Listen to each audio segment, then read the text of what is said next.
बिल्कुल हदीस साहब हो, आप किसी के लिए भी पुत्र इस पाक घर की बेअदबी नहीं कर सकते, बिल्कुल ना करो पुत्र। मैं खुद परेशान हाँ, मैं असी भी कह दी भाई साडा मस्जिद प्रोग्राम ना कराया करो। क्या है भाई, जिस प्रोग्राम में जाओ इस घर की बेअदबी होती है इतनी ज़्यादा। ला लो मैनू हथ, की होएगा मैनू हथ लाने नाल? ओ भाई जिन्हों हथ लाने नाल कुछ हुंदा सी, या वो मिज़ारा वेचते या वो किताबां वेचते जी। मैं सच्ची बात कह रहा हूँ, जिनको हाथ लगाने से कुछ होता था ना, या वो मिज़ारों में है तो या वो किताबों में है। मैं अपनी गल करने, असी नहीं जी ऐ वाले है कि सानू हथ लाओ तो कुछ हो जाए, बल्कि हो सकता है मैनू हथ लाओ तो कोई बीमार बमूर हो जाओ। मैं किसी कोरोना वाले ने हाथ मिला के आया हूँ।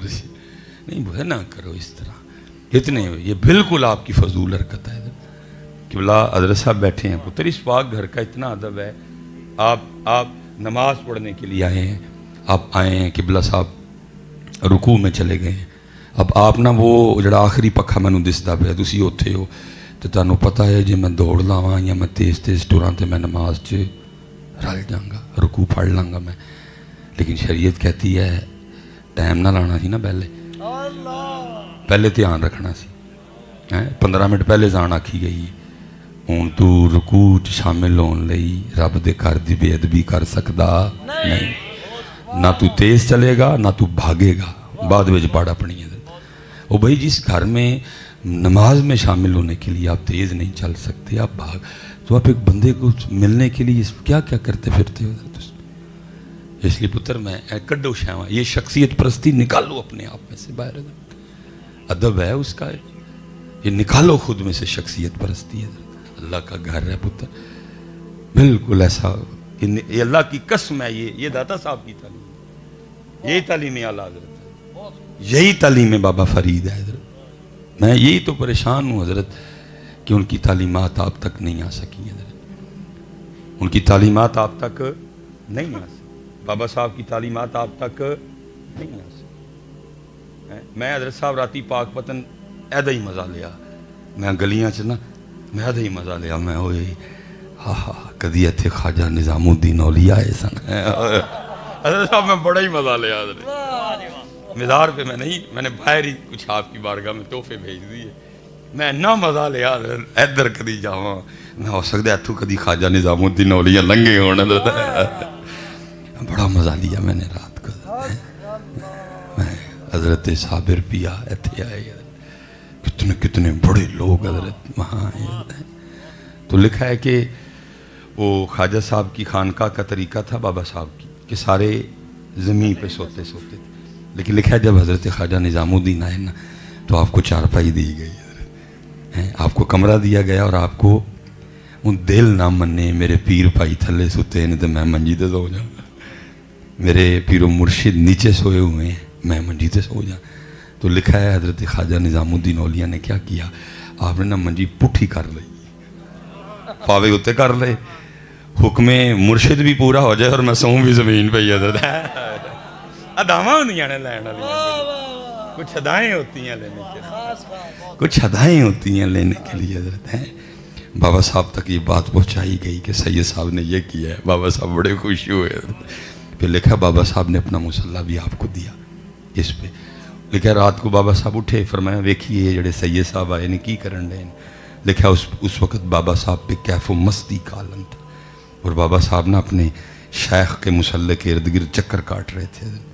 बाबा साहब बड़े हैरान, फरमाया इन्होंने नफल पढ़न नहीं देते ने, एक ही करन डे। आपने खोल के पूछा निज़ामुद्दीन ये क्या? अर्ज़ की हज़रत नफल बड़े ही पढ़े ने, लेकिन जो 2 पढ़ के आए थे मज़ा आया थानू दस ही नहीं सकता है, इसलिए अपने शेख के मुसल्ले के इर्द गिर्द घूम रहा हूँ। अदाएँ होती हैं कुछ लेने के लिए, अदाएँ कोई नहीं हज़रत किसी, अदाएँ होती हैं, अदाएँ लाओ कि कोई दे ही दे आपको सारा कुछ, वो आए तो सही लेने के लिए। इतने भाई तो कोजोरी तो लैन आते हैं जी, है जे कोई तो दियो भाई, है नहीं देता कोई। अव्वल ते को लभदा ही ना ही परे प्याले वाला, अव्वल ते को लभदा ही ना ही परे प्याले वाला, जे को लब जाए तो देंदा नहीं एक नवाला। ये तालीमात बुजुर्गों की। बाबा साहब खुद फरमाते हैं, अब फरमाते हैं मैं मुरीद होने के लिए अजमेर शरीफ गया पहले, क्योंकि बड़ा शोरा था उस वक़्त हज़रत ख्वाजा गरीब नवाज़ का। फरमाते हैं मैं जब पहुंचा ना तो हज़रत ख्वाजा गरीब नवाज़ ایک خشک درخت سے نا وہ ٹیک لگا کے بیٹھے ہوئے تھے، ایک خشک درخت سے. تو کہتے ہیں علماء کی مجلس میں جاؤ زباں قابو میں رکھو، بادشاہ کے دربار میں جاؤ سر کنٹرول میں رکھو، لیکن جب اللہ والوں کے پاس جاؤ تو پھر اپنے خیال کنٹرول میں رکھو ہے، کیونکہ یہ دلوں کے جاسوس ہوتے ہیں، یہ پکڑ دیتے ہیں دلوں کی باتیں. بابا صاحب فرماتے ہیں بس وہ وسوسہ آ گیا ایک، لے بھائی فرید وقت ہی ضائع کیا، کتنے آ گیا، یہ کیسا ولی ہے، تنے سے ٹیک لگائے اور تنا خوش کرائے، یہ کیسا ولی ہوا. آپ فرماتے ہیں حضرت خواجہ غریب نواز نے میرا خیال پکڑ لیا اور فرماتے ہیں آپ نے پیچھے اس خشک تنے پہ نگاہ ڈالی اور وہ آپ کی نگاہ مبارکہ کی برکت سے سرسبز و شاداب ہو گیا، حضرت ٹہنیاں آ گئیں، پتے نکل آئے. حضرت کہتے ہیں حضرت نے پھر نگاہ ڈالی، پھر خشک کر دیا، پھر نگاہ ڈالی، پھر سرسبز و شاداب کر دیا، پھر نگاہ ڈالی، پھر خشک کر دیا. فرماتے 2-3 بار کر کے نا مجھے کہتے ہیں فرید تو فقیری کرنے آیا کہ رب سے لڑائی لینے آیا ہے. فکر فرید، فکر خواجہ غریب نواز حضرت ہے. فرمایا فرید تو فقیری کرنے آیا کہ رب سے لڑائی لینے آیا. بابا صاحب فرماتے ہیں میں نے عرض کی حضرت اس میں لڑائی کیا ہوگی؟ فرمایا اس کی مرضی ہے، خوش کرے تو ضرور اس کو سرسبز و شاداب دیکھنا چاہتا ہے. آج ان کی فکر نہیں ہے حضرت. ٹول بھی ہے وے، مکھانے بھی ہیں، دیگ بھی ہے وے، چادر بھی ہے، لیکن ان کی فکر نہیں ہے. لکھا حضرت خواجہ غریب نواز روز ایک قرآن پاک تلاوت فرمایا، روز ایک قرآن پاک تلاوت. اور جب حضرت جی اختتام ہوتا نا، جب آپ پہنچتے من الجنت والناس، ٹھیک ہے، تو لکھا پھر آواز بھی آتی معین الدین تیرا پڑھا ہمیں قبول ہے. لیکن یہ کہ امت نے صرف ان سے مکھانے جڑا تے جناب وہ چادر تے ٹول، خواجہ صاحب کا روز ایک قرآن پڑھنا امت بھول گئی. روز ایک قرآن پڑھنا امت بھول گئی. میں تو حضرت اکثر بھائی ہم نے تو 10 تک قبلہ دینی ہے دل، شاید کہ تیرے دل میں اتر جائے میری بات ہے.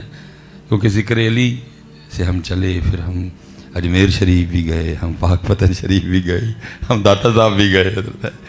تو میں چلو پھر ذکر علی پہ واپس آ جاتے. یہ حضرت علماء کو سبق ہے جی، جتنے بھی یہ طلباء ہیں یہ مدرسے میں پڑھنے والے ہیں، آپ سے سوال نہیں ہے، سوال ہے جڑے بیچارے میرے ارگے سادے سادے نے انہوں نے دستک دینی ہے دل پہ حضرت. میں نہیں کو موقع جانے دیتا دل پہ دستک دینے کا حضرت. یہ دیکھیں نا آج ہمارے کتنے بھائی ننگے سر آئے ہوئے ہیں حضرت. تو میں پھر اکثر احباب سے پوچھتا ہوں، میں کہتا ہوں یار وہ جب شادی کارڈ آتا ہے تو اس پہ لکھا تو نہیں ہوتا کہ نویں کپڑے پا کے آئی ہو؟ نہیں لکھا ہوتا، کچھ بھی نہیں لکھا ہوتا. دولے دا نام ہوندا ہے تے دولن والی ساڈی غیرت جاگ پندی ہے تے اوتھے لکھنے ہیں دخترے نیک اختر، دخترے. اچھا مفتی صاحب یہ بھی میری سمجھ سے باہر ہے. اللہ بھائی جی نے جنوں تو کارڈ بھیجنا سارے نوں تیری دخترے نیک اختر دا نام پتا ہے. بھائی فیملی میں کارڈ جانے ہیں نا. اب میری مثلا بیٹیاں ہیں تو میری ساری فیملی کو ان کے نام پتہ ہیں جی، نانکے نے، دادکے نے، مامے نے، مامی چاچے نے، تائے نے، ہیں جی، سب کو میری شہزادیوں میری بچیوں کا نام پتہ ہے. لیکن کی یہ غیرت، میری تھی دا نام کوئی بھی کارڈ تک ہی لکھنا ہے دخترے. اچھا ان کارڈ دے نام نہیں لکھنا جو دخترے نیک اختر نے میرج حال تو تیار ہو، بیوٹی پارلر تو تیار ہو کے میرج حال آنا نا. وہ میں مفتی صاحب قبلہ بیٹھے دے لائٹاں بند، میں مفتی صاحب نے عرض کرنی مفتی صاحب 9:15 انہیں تو لائٹاں پہلے بند، ٹائم تے یہ بڑا ہے میرج حال دا. وہ کسے سیانے نے کہنا حضرت جی وہ دخترے نیک اختر دی انٹری ہو رہی ہے. دخترے نیک اختر دی انٹری ہون لگی ہے. پہلے کارڈ تے نہ کوئی نہیں ہے، ہوں دخترے نیک اختر ساری میرج حال نے ویکھنی ہے حضرت. کوئی تو مجھے بتا دو یہ کیا منافقت ہے حضرت، یہ کیا منافقت ہے حضرت. کوئی تو بتاؤ یار یہ کیا منافقت ہے. تو کارڈ تے بھی لکھیا کرو ہے کی منافقت کر دے. یہ میں کیا منافقت کرتا ہوں. انہیں کارڈ تے نام نہیں لکھنا تھی دا جی، میری تھی دا نام کیوں کو غیر پڑے. انہوں نے سارے نوں بہان لگے، لائٹاں بند ہو گئی جی، دلہن دی انٹری ہون لگی ہے جی. دو رنگی چھوڑ دے یک رنگ ہو جا سراسر موم ہو جا یا سنگ ہو جا